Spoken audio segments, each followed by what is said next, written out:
Vatican সিটির Saint Peter's স্কোয়ারে Catholic খ্রিস্টানদের ধর্মগুরু পোপ ফ্রান্সিসের শেষকৃত্যের মূল আনুষ্ঠানিকতা শুরু হয়েছে। বিস্তারিত জানাতে ভ্যাটিকান থেকে আমাদের সঙ্গে যুক্ত হয়েছেন মনিরুজ্জামান মনির।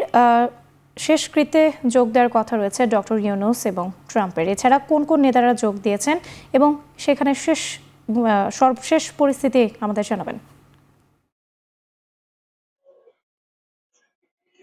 ধন্যবাদ রাত্রি। আপনারা জানেন যে সেন্ট পিটার্স স্কোয়ারে ইতিমধ্যে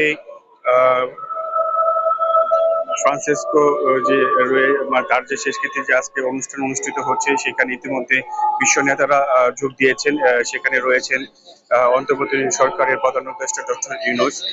তিনি আজকের এই অনুষ্ঠানে যোগ দেওয়ার উদ্দেশ্যে গতকালই তিনি ইতালিতে আসেন এবং আজকে যে অনুষ্ঠানটি অনুষ্ঠিত হচ্ছে, শেষকৃত্যে যে অনুষ্ঠানটি কিছুক্ষণ আগে বাসিলিকা থেকে তার মরদেহ বাইরে নেওয়া হয়েছে, যেটা যে সেন্ট পিটার্স স্কোয়ারে যে চত্বর, সেখানে এখন রাখা হয়েছে এবং তাদের আনুষ্ঠানিকতা চলছে।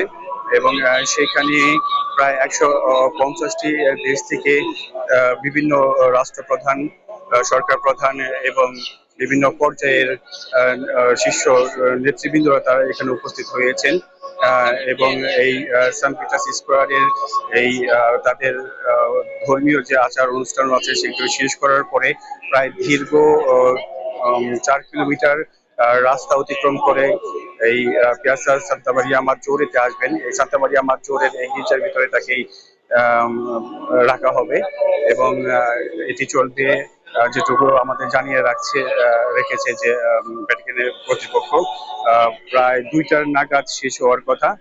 তো এখনো চলছে তাদের এই আনুষ্ঠানিকতা, যেখানে উপস্থিত রয়েছেন বাংলাদেশ সরকারের প্রধান উপদেষ্টা ডক্টর ইউনুস সহ বিশ্বের বিভিন্ন দেশের রাষ্ট্রপ্রধানরা।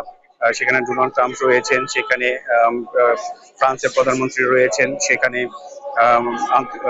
জাতিসংঘের মহাসচিব রয়েছেন, ইতালির প্রধানমন্ত্রী জর্জা মেলোনি রয়েছেন। তো বিভিন্ন রাষ্ট্রপ্রধানদের সাথে এই আনুষ্ঠানিকতায় ইতিমধ্যে তিনি অংশগ্রহণ করছেন। বাংলাদেশের সরকারের প্রধান উপদেষ্টা ডক্টর মোহাম্মদ ইউনুস, এবং ধারণা করা হচ্ছে যে এই আনুষ্ঠানিকতা, তাদের যে আচার অনুষ্ঠান চলছে, এটি শেষ হওয়ার পরেই প্রায় দীর্ঘ যে 4 কিলোমিটার পথ অতিক্রম করে এই সান্তা মারিয়া মাগgiorete এই গির্জাতে আনা হবে। সেখানেই তাকে রাখা হবে, যেটি পোপ ফ্রান্সিস নিজে থেকেই আগেই তিনি নির্ধারণ করেছিলেন যে তাকে কোথায় সমাধি করা হবে।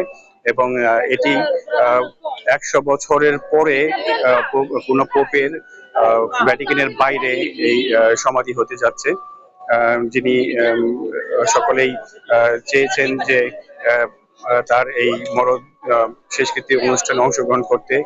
বিশ্বের বিভিন্ন দেশ থেকেও অনেক মানুষ এখানে উপস্থিত হয়েছেন, যেখানে ইতিমধ্যে সেন্ট পিটার্স স্কোয়ারে জড়ো হয়েছেন প্রায় 2.5 লাখের উপর মানুষ। এবং এছাড়াও রাস্তা দিয়ে অনেক লোকজন দাঁড়িয়ে আছে, সান্তা মারিয়া মাগgiorete সামনে দাঁড়িয়ে আছে অসংখ্য মানুষ।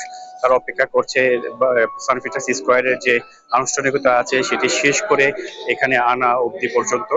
আর যেটি আমি বললাম যে ভ্যাটিকানের কর্তৃপক্ষ জানিয়েছে যে সবকিছু হয়তোবা দুপুর 2টার মধ্যে শেষ হওয়ার কথা রয়েছে।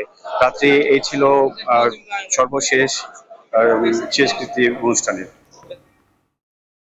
ধর্মগুরু পোপ ফ্রান্সিসের শেষকৃত্যের আনুষ্ঠানিকতার খবর জানাতে আমাদের সঙ্গে যুক্ত ছিলেন মনিরুজ্জামান মনির।